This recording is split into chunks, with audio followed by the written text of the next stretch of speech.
menghitung volume dari botol micellar water dengan menggunakan integral. Seperti yang kita lihat, bentuk geometri dari botol ini merupakan bentuk kompleks yang tidak dapat dihitung menggunakan rumus volume standar luas alas kali tinggi. Oleh karena itu, kita akan menghitung volumenya dengan menggunakan pendekatan jumlah Riemann. Penerapan dari jumlah Riemann ini sendiri adalah dengan membagi benda menjadi partisi atau irisan tipis, kemudian jumlahkan untuk mendapatkan volume totalnya. Pada gambar ini terdapat bahwa partisi ini memiliki luas A dengan tebal atau tinggi delta X. Namun apabila kita mengambil delta X atau ketinggian yang kurang kecil, itu akan menjadi masalah karena pada bagian atas dan bawah botol ini memiliki kemiringan, sehingga apabila partisi itu kurang kecil, maka akan berpengaruh terhadap keakuratan perhitungan. Nah, namun jika kita membagi botol menjadi partisi-partisi tipis yang sejumlah tak hingga, maka partisi tersebut bisa menjadi sangat tipis. Dengan kondisi delta X yang sangat kecil atau tipis tersebut, volume total botol akhirnya dapat diperoleh dengan menjumlahkan luas dari partisi-partisi yang tak hingga banyaknya itu di sepanjang sumbu tertentu, yang mana disebut sebagai integral. Nah, contohnya pada luas penampang ini yang bergantung terhadap X atau ketinggian di sepanjang sumbu dari bawah botol, batas bawah A, hingga atas botol, hingga batas atas B. Untuk penampang, kami mengambil pendekatan dengan bentuk elips. Nah, bentuk elips ini dipilih karena pemotongan botol micellar water ini dengan secara horizontal menghasilkan bentuk konsisten yang menyerupai elips. Oleh karena itu, kami mengambil pendekatan elips sebagai luas penampang botol. Nah, seperti yang kita ketahui, rumus luas elips adalah Pi kali A kali B, dengan A adalah sumbu mayor dan B adalah sumbu minor. Selanjutnya adalah pemisahan bagian-bagian botol. Nah, seperti yang bisa kita lihat, botol dari micellar water ini memiliki sumbu minor yang konstan dan sumbu mayor yang tidak konstan, yaitu pada bagian atas dan juga bawah dari botol micellar water. Dengan begitu, botol dapat dipisah menjadi 3 bagian yang memiliki kemiringan yang berbeda, yaitu bagian 1 pada bagian atas botol, bagian 2 pada tengah botol, dan juga bagian 3 pada bagian bawah botol. Pada bagian 1, sumbu mayor A berubah sebesar M tiap perubahan H. Contohnya jika kita buat sumbu X dan Y di sini, kita dapat lihat bahwa batas bawah ini lebih besar daripada batas atas. Jadi bisa kita buat gambar grafik garis lurus seperti ini, linear. Dari sini kita bisa dapatkan bahwa gradiennya atau M itu bernilai negatif.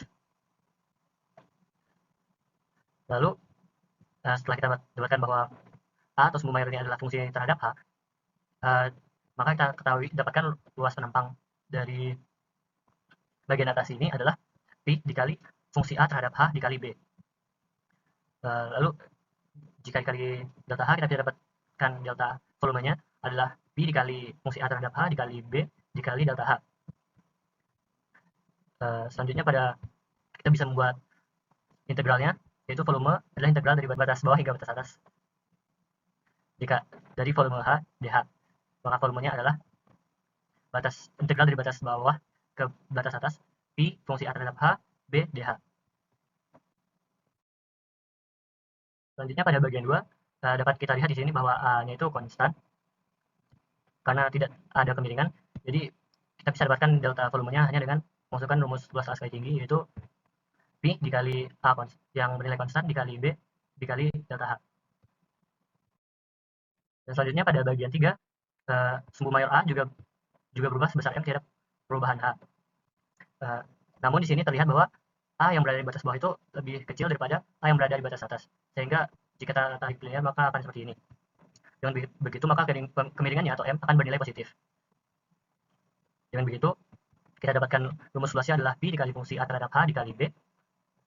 Lalu rumus delta volumenya adalah Pi dikali fungsi A terhadap H dikali B dikali delta H. Lalu kita ubah bentuknya menjadi integral. Volume adalah integral dari batas atas hingga batas bawah hingga batas atas volume H dH. Dan rumus akhirnya adalah volume adalah integral dari batas bawah hingga batas atas Pi A terhadap H B dH. Nah, setelah kita mengetahui konsep bagaimana cara menghitung volume air di dalam botol ini dengan menggunakan integral, kita akan membahas perhitungannya. Nah, sebelumnya saya ingin menjelaskan bahwa alas di botol ini tidak sepenuhnya elips. Jadi sebenarnya agak sedikit gepeng, namun kita melakukan pendekatan dengan bentuk elips. Kemudian di bagian sumbu mayornya juga tidak merupakan fungsi linear, tapi kita melakukan pendekatan dengan fungsi linear. Jadi ini sebenarnya adalah kurva ya, bukan fungsi linear. Oke. Nah, di sini saya akan menyebut jari-jari sumbu mayor. Jadi, elips itu ada diameter yang panjang dan ada diameter yang pendek. Diameter yang panjang itu adalah sumbu mayor, sedangkan diameter yang pendek itu adalah sumbu minor. Nah, jari-jari sumbu mayor di sini akan seterusnya saya sebut dengan A karena sedikit panjang ya. Kemudian jari-jari sumbu minor akan saya sebut dengan B atau disingkat B. Oke. Nah, di sini jari-jari sumbu minornya itu selalu sama atau konstan dari atas sampai bawah itu lebarnya selalu sama, lebar botol ini. Namun yang berbeda di sumbu mayornya. Jadi di sumbu mayornya ini berubah-ubah secara beraturan terhadap tinggi yang kalian bisa lihat di sini. Di daerah 1 dan daerah 3 itu sumbu mayornya berubah-ubah. Sedangkan di daerah 2 sumbu mayornya konstan. Oke. Nah, di sini kita telah menghitung, mendata jari-jari sumbu mayor dan jari-jari sumbu minornya di sini ya. Namun di sini kita juga memperhitungkan ketebalan botolnya sehingga kita kurangi dengan 0,1 bagian sini. Jadi kita akan menggunakan data A dan B setelah dikurangi dengan ketebalan botol. Oke, kita langsung masuk ke perhitungan volumenya. Oke, jadi di volume botol bagian tengah, apabila kita potong botol ini menjadi 3 dan kita isolasi bagian 2, kita akan dapat volume berbentuk tabung dengan alas elips. Oke, jadi volumenya itu sama, rumusnya itu adalah luas alas dikali tinggi. Nah, luas alas itu adalah pi kali R, namun R di sini yang kita pakai adalah jari-jari sumbu mayor dan minornya, A dan B-nya. Oke, kita langsung masukin aja ke angkanya dalam rumus dan kita dapatkan 33,6 pi cm kubik. Nah, langsung masuk ke volume yang sedikit menentang, yaitu volume botol bagian bawah.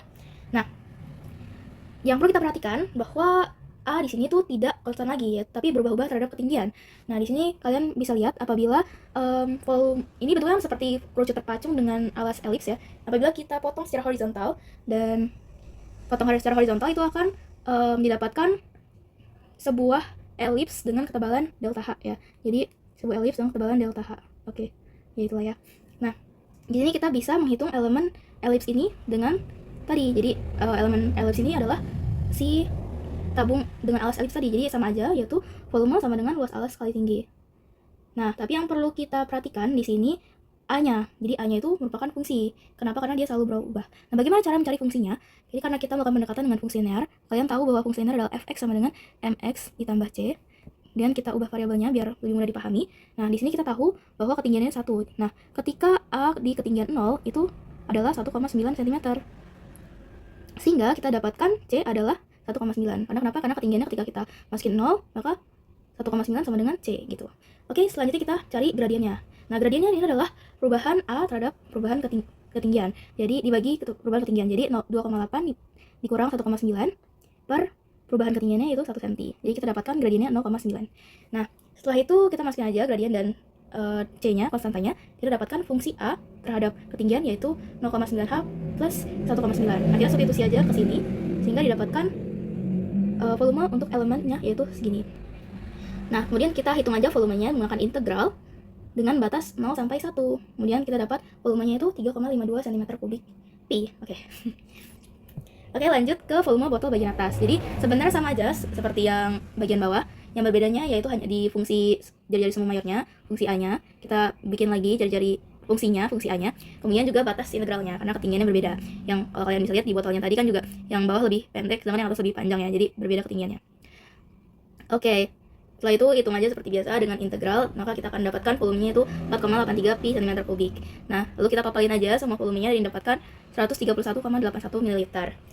Nah, volume real dalam botolnya itu 125 ml, sehingga selisihnya yaitu 6,81 dibagi dengan volume real dikali 100%, sehingga didapatkan galat sebesar 5,45%. Nah, galat ini bisa terjadi karena kita melakukan pendekatan tadi ya, pendekatan berbentuk elips alasnya dan pendekatan A-nya fungsinya itu linear. Kemudian juga ketebalan botolnya kita anggap konstan, padahal sebenarnya enggak ya, pasti ada yang lebih tebal di bagian bawah gitu-gitu. Jadi sekian pembahasan dari kami, semoga dapat dipahami. Terima kasih. Thank you everyone. Thank you, Elmo.